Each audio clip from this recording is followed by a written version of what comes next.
यह कॉमर्स के स्टूडेंटों के लिए दूसरी वीडियो है।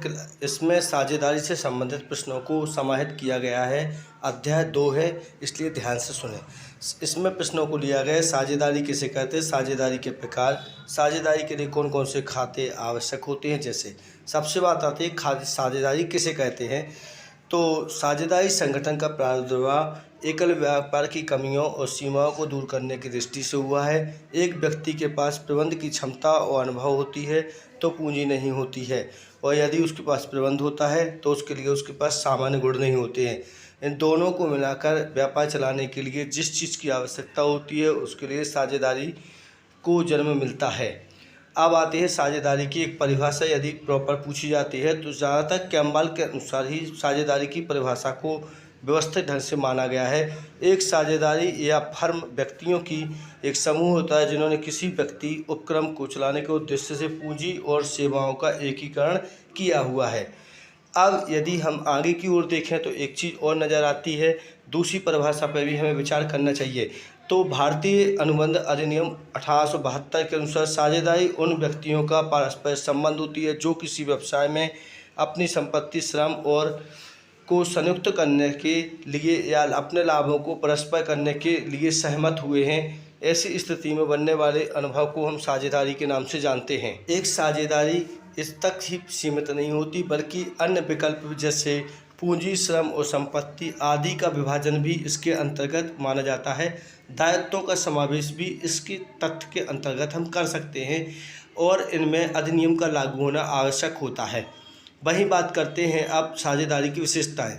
तो इसमें कम से कम 2 व्यक्तियों का सम्मिलित होना आवश्यक होता है। व्यवसाय के लाभ को आपस में बांटना भी आवश्यक होता है। साझेदारों के मध्य एक वैध अनुबंध पाया जाता है और असीमित उत्तरदायित्व पाए जाते हैं। पद हित को इसमें सामान्यतः विश्वास रखा जाता है। हितों का हस्तांतरण भी पाया जाता है और वैश्विक व्यापार का होना और पूंजी का विनियोग जैसे कथन भी इसमें समाहित किए जाते हैं। ये कुछ ऐसी चर्चित परिभाषाएं हैं जिनको साझेदार सामान्य तौर पर अपने विकल्पों के आधार पर चुनते हैं, और एक अनुबंध जो होता है वो केवल सरकार भारतीय साझेदारी अधिनियम 1932 की धारा 8 के तहत माना जाता है। लेकिन इसमें धारा 7 का अनुबंध भी लागू होता हुआ कभी कभी नज़र आता है जब साझेदार एक दूसरे के प्रति असंतुष्टि महसूस करते हैं।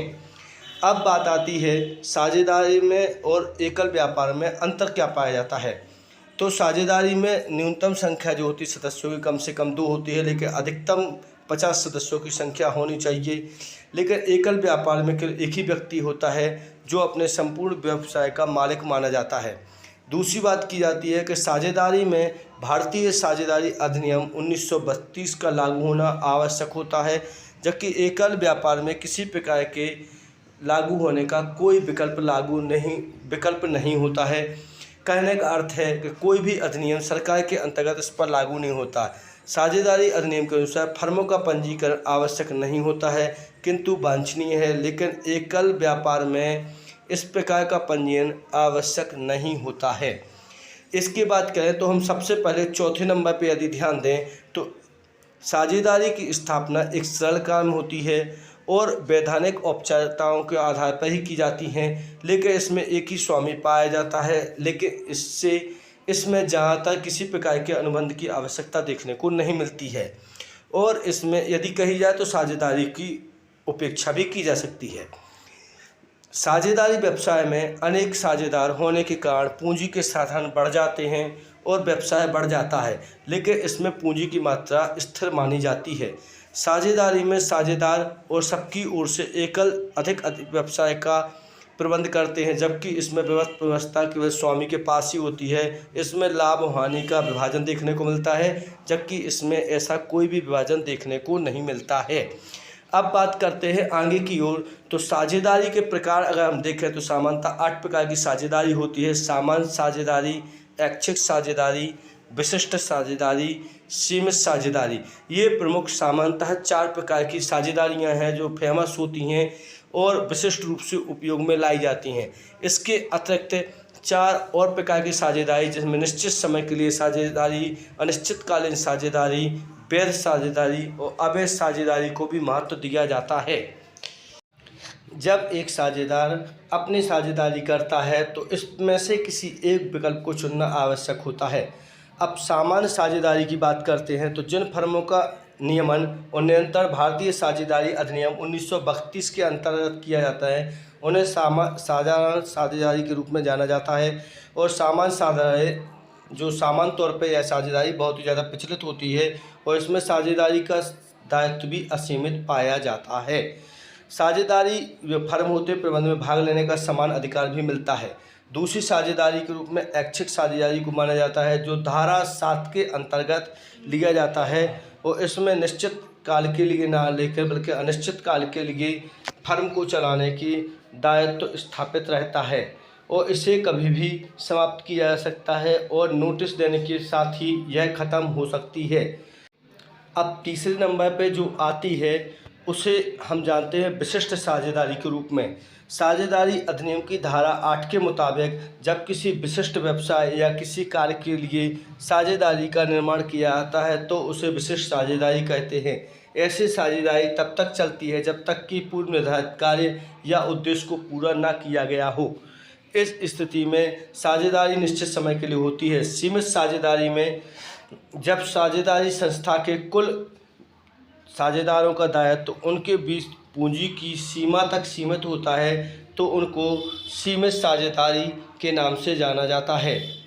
इसमें वैकल्पिक रूप भी अपनाया जाता है। निश्चित समय के लिए यदि साझेदारी की बात की जाती है तो निश्चितकालीन साझेदारी वह साझेदारी होती है जिसका निर्माण कुछ निश्चित समय अवधि के लिए किया जाता है और यह अवधि खत्म होने के बाद यह खत्म हो जाती है। अगली बात की जाती है अनिश्चितकालीन साझेदारी। समझौते के आधार पर इस प्रकार की साझेदारी का कोई प्रतिबंध नहीं होता है और न ही उसका निर्माण किसी उद्देश्य के लिए किया जाता है। इस प्रकार को अनिश्चितकालीन साझेदारी कहती है। सामान्य परिस्थितियों में ही ऐसी साझेदारी विधान के अनुसार स्थापित होती है और निरंतर चलती रहती है। वैध साझेदारी।